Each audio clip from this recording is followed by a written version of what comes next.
Hello food lovers, welcome back to sweeties own world. ఇలాంటి మరిన్ని కొత్త రెసిపీస్ వీడియోస్ కోసం యూట్యూబ్లో స్వీటీస్ ఓన్ వరల్డ్ ఛానల్ని సబ్స్క్రైబ్ చేసుకోవడం మర్చిపోవద్దు. ఈరోజు మీకోసం చాలా సరికొత్తగా టేస్టీగా ఉండేటటువంటి క్యారెట్ ఫ్రై.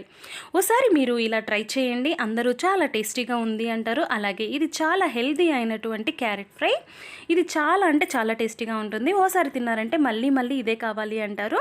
దీనికి ముందుగా మనము 7 క్యారెట్ పీసెస్, అలాగే ఎండుమిర్చి 3, కొన్ని వేరుశనగ పప్పు తీసి పెట్టుకుందాము. ఇప్పుడు మనం తీసుకున్నటువంటి క్యారెట్ని ఇలా ముక్కలుగా కట్ చేసుకొని శుభ్రంగా వాష్ చేసుకొని పక్కన పెట్టేసుకుందాము. ఇలా కట్ చేసి పెట్టుకున్నటువంటి క్యారెట్ ముక్కల్ని మనము ఒక బౌల్ తీసుకొని అందులో వాటర్ కూడా యాడ్ చేసుకొని, అలాగే క్యారెట్ ముక్కల్ని కూడా యాడ్ చేసుకొని మనం ఉడికించుకోవాలి. ఇలా మనము 1 టేబుల్ స్పూన్ ధనియాలు, 8 ఎండు కొబ్బరి, 3 ఎండుమిరపకాయలు, కొన్ని వేరుశనగ పప్పులు తీసుకుందాము. ఇప్పుడు మనము ఒక ప్యాన్ తీసుకొని అందులో మనం తీసి పెట్టుకున్నటువంటి వేరుశనగ పప్పులు, నేనైతే 1 గుప్పెడు వేరుశనగ పప్పు, అలాగే 3 ఎండుమిర్చి, 1 టేబుల్ స్పూన్ ధనియాలని మనము స్టవ్ని మీడియం ఫ్లేమ్లో పెట్టుకొని చక్కగా వేయించుకోవాలి. ఎలాంటి నూనె యాడ్ చేయకుండా మనము వీటిని వేయించుకుందాము.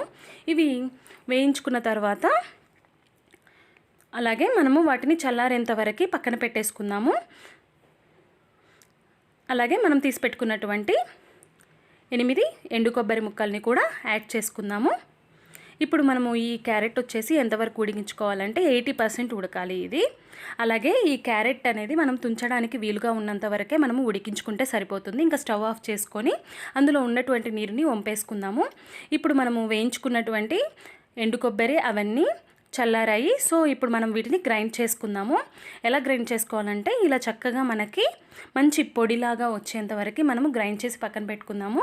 చూసారు కదా, క్యారెట్ ముక్కల్ని మనము వాటర్ లేకుండా ఒక బౌల్లోనే అలానే పెట్టేసుకున్నాం కదా. వాటర్ అనేది లేకుండా మనము క్యారెట్ని డ్రై చేసుకోవాలి. ఇప్పుడు ప్యాన్ పెట్టుకొని అందులో 4 టేబుల్ స్పూన్ల ఆయిల్ యాడ్ చేసుకుందాము. ఆ తర్వాత పోపు దినుసులు, అవి హీట్ అయిన తర్వాత మనం ఆల్రెడీ ఉడికించుకున్నటువంటి క్యారెట్ ముక్కల్ని యాడ్ చేసుకోవాలి. వీటిని మనము స్టవ్ని మీడియం ఫ్లేమ్లో పెట్టుకొని మనము వీటన్నిటిని వేయించుకుందాము. అలాగే కొన్ని కరివేపాకు ముక్కలు, వీటన్నిటిని కొంచెం సేపు మనము ఫ్రై అయ్యేలాగా ఫ్రై చేసుకుందాము. ఆ తర్వాత టేస్ట్కి తగ్గట్టు ఉప్పు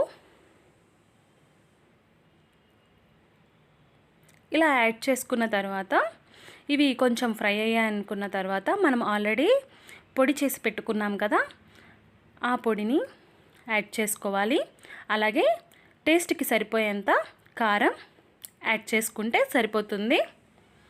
చూసారు కదా, చాలా సింపుల్గా పల్లీల పొడితో మనము క్యారెట్ ఫ్రై ఎలా చేసుకున్నామో అంతే అండి. ఈ క్యారెట్ ఫ్రై వచ్చేసి చాలా ఈజీగా, చాలా సింపుల్గా మనము ఇంట్లోనే చేసుకోవచ్చు. అలాగే ఇది ఉడకపెట్టి అలాగే మనం ఫ్రై చేసుకుంటున్నాం కాబట్టి చాలా క్రంచీగా, టేస్టీగా చాలా బాగుంటుంది.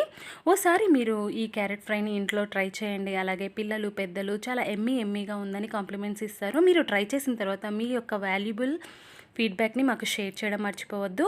Please do like, share to your friends and don't forget to subscribe our channel. Thank you so much.